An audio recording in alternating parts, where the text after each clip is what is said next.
Hello friends. In the last video, we have seen about the various types of linked list and I have explained you about the operations on single linked list. Now, we will in this video will see about the next type of linked list along with its operations. Before that, I'm going to give you the brief introduction about linked list. As you know that a linked list is a linear data structure which consists of nodes and nodes are the structures that made up of data and a pointer to other node, in which the first part carries the value and another part carries the address of the next location. Usually the pointer is called as the next node. As I already mentioned, there are two basic types of linked list.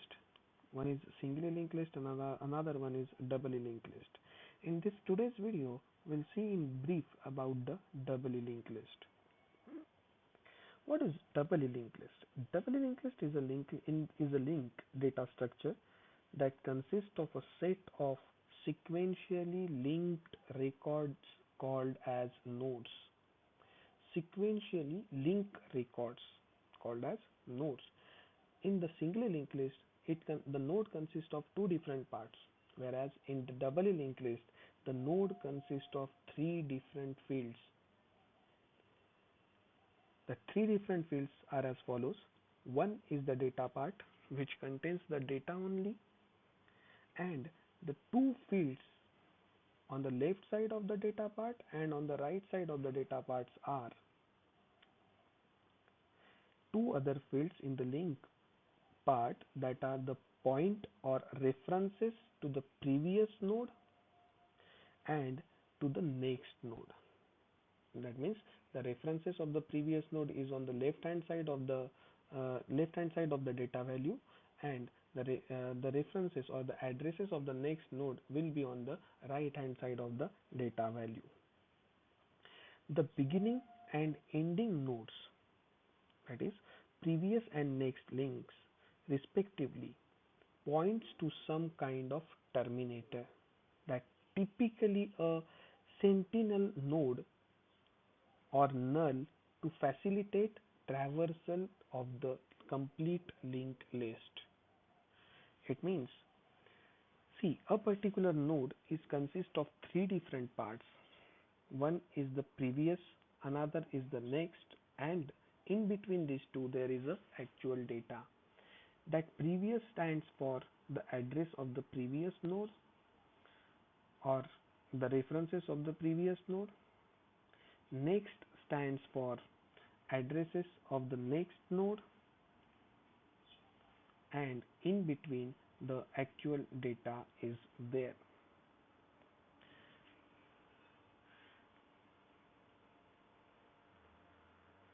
See, in the below diagram there are three different nodes, say A, B and C. A, firstly it is having the address value say 200, B is having the address value say 786, and C is having the address location say 400. In A, previously on the left hand side, it carries the data from null as if it is the initial level state. It carries the actual data value say 11, and it carries the address of next node, and that the address of next node is 786. That 786 stands for the next node, as exactly like in the singly linked list. So this consists of a particular node which points to the next node, that is B, where B carries the address of previous node. The previous node for B is A, whereas A is having the address 200. That's why it carries 200 on the left hand side of the actual data value, and on the right hand side of the data value there is 400. That means address of next location. Similarly with C, C carries the address of previous node, that is B, which is 786, and the last and in between there is one value, that is 777 is the data value or data element, and it is the last node of the linked list, of the doubly linked list rather, which carries the address null. A doubly linked list contains three fields: an integer value, the link of the next node, and the link of the previous node, as we have already mentioned. There are certain disadvantages compare, com, compared to singly linked list. There are certain advantages as well as disadvantages in terms of singly linked list. It requires more space, that is the major disadvantage, cause each node is carrying the address of two nodes along with it, the address of previous node, address of next node. So ultimately it requires much more memory as compared to singly linked list. List manipulations are quite slower in the doubly linked list because more links must be changed. Greater chance of having bugs, it may carry certain amount of bugs because more links must be manipulated. Certain advantages of doubly linked list are they can be traversed in either direction. It may be in the backward direction with the address of previous node, it may be in the forward direction with the address of next node, whatsoever it may be. That's why this is the major advantage of this double linked list, that we can traverse in either direction.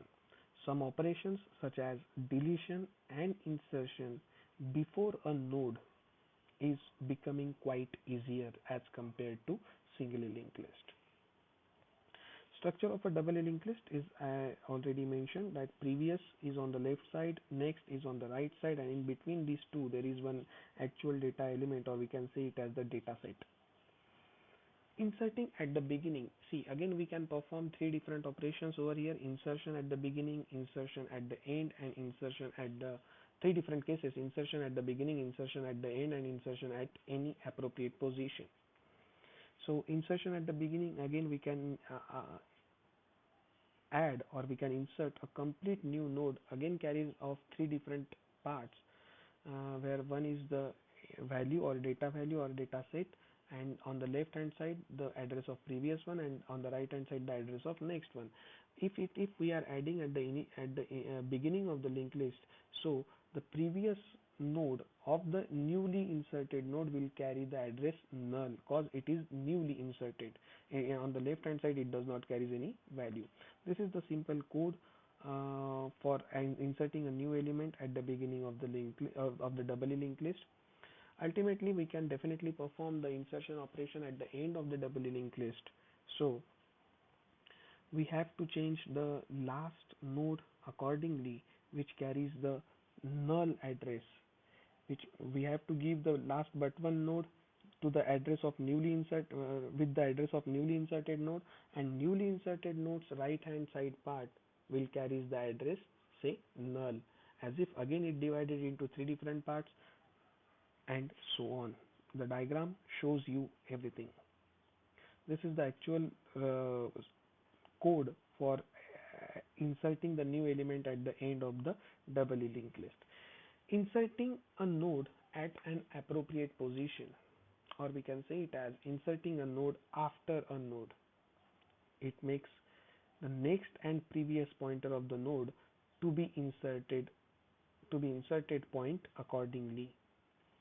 Ultimately, we can have to adjust the next node as well as the previous node of the nodes between which we have to insert the new node, because we have to change the two nodes, the address of the previous location on the left hand side, and address of the next location on the right hand side. Ultimately, whenever at which appropriate position, if we are going to insert a new node, we have to change the uh, besides node in between where we have to place the new node. This is the actual code for inserting the node at the appropriate position. At the same time, we can also perform the deleting of a node in the doubly linked list. The node deletion from doubly linked list involves changing two links, of course, because the previous node also and the next node also we have to change. In this example, we'll delete the node, say B. B is the middle of the linked list, doubly linked list, that we have to delete the complete node. We don't have to do anything about the links in node B because they are already automatically they may get deleted. Simply we have to change the address of A along with the address of C. That's it. Address of A, the right hand side of the address of A and the left hand side of the address of C, both will remain same because the address of A will carry the next node, that is C, and the left side of C that carries the address of previous node, that is A. So we have to change this particular thing only at the time of deleting a node. This is the actual code for deleting a node. There are certain applications of linked list. We can use the linked list in which that have an MRU list, a linked list of file names. The sachet in your browser that allows you to hit the back button, it comes in terms of the linked list. It is the combination of linked list of various URLs, we can say. We can undo the functionality of Photoshop or Word. A linked list is of state in that case. A stack, hash table, and binary tree can also be implemented using doubly linked lists. These are the major applications of this linked list. Then advantages of linked list using an arrays. It is only good for non-sparse polynomials, whereas in ease of storage and retrieval, array is very important, and these are the major advantages of arrays as compared to linked list. There are certain disadvantages of linked list using an array.